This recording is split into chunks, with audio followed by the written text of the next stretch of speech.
The Irish Potato Famine was a famine of epic proportions that occurred in Ireland from 1846 to 1852. It was caused when a potato blight, or Phytophthora infestis, an umicide or fungus-like organism, caused potatoes to have a blackish tinge and rendered them inedible. But why would a few years of bad potatoes make such a difference in world history? This is what we wish to explore today.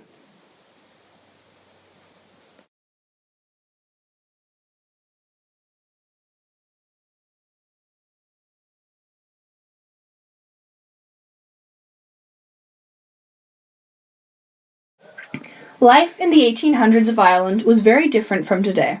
The vast majority of people made their living by being small-scale farmers. Most lived in abject poverty, with widespread unemployment and a rapidly increasing population.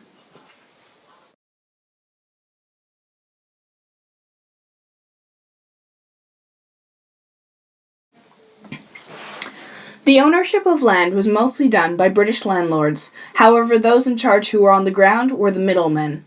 These agents collected rent from tenants, and their abilities were judged on how well they could collect rent. And so, to make more money, they split the land into smaller and smaller farms, eventually making 40% of all farms only 5 to 15 acres, and 25% of farms 1 to 5 acres. Potatoes were the only crop that could grow successfully on such a small scale and in the difficult Irish soil.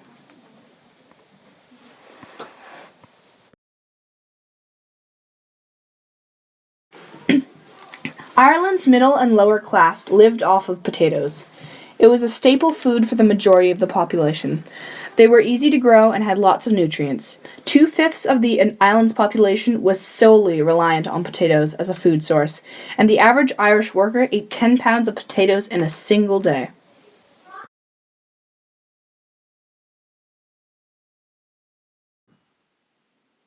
The blight was brought over from North America and began to spread through Ireland's potato crops.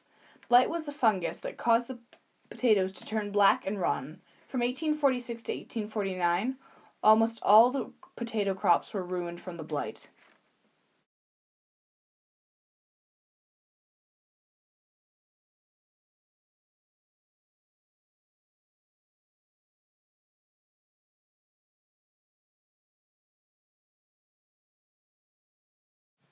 The British government did not play a huge role in helping Ireland fight the blight. The British government thought the blight was not an issue because potato crops were known to fail and then flourish immediately after. The British government was one of the reasons why Ireland was not able to end the famine before major loss of life occurred.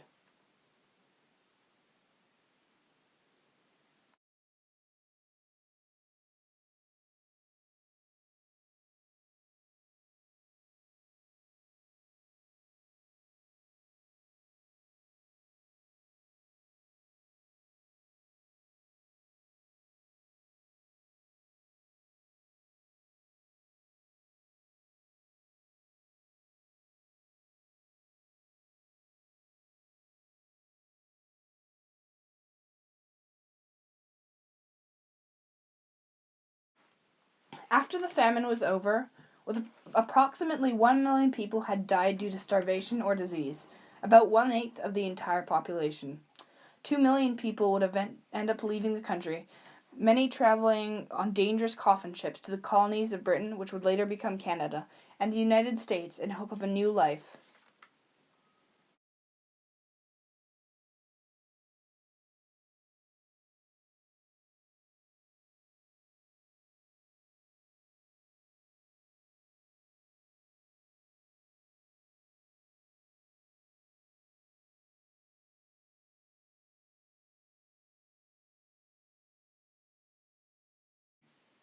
To this day, Ireland's population has not recovered from its pre-famine levels, and it is considered a major dividing line in Irish history. It changed the island's demographic, political, and cultural landscape. It is considered to be the reason for decline of the Irish language and the creation of an English-speaking Ireland, as well as a trigger for the Irish War of Independence, which would later lead to an autonomous separate nation for two-thirds of the country. The Irish potato famine had huge effects on both Ireland and immigration globally. Today, 14% of all Canadians are directly descended from Irish heritage, according to the 2011 census. Hundreds of thousands would come to British North America. Many of these famine immigrants stayed in cities and towns, and by 1871, the Irish were the largest ethnic group in every large town and city in Canada, with the exception of Montreal and Quebec City. Many thousands of Irish people would eventually migrate down south to America, but those who stayed made an important influence on Canadian society, with significant Irish communities in the Maritimes and Ontario. The Irish potato famine overall would end up being a tragedy for the nation of Ireland. However, it would end up also affecting North America indefinitely, as well through mass immigration.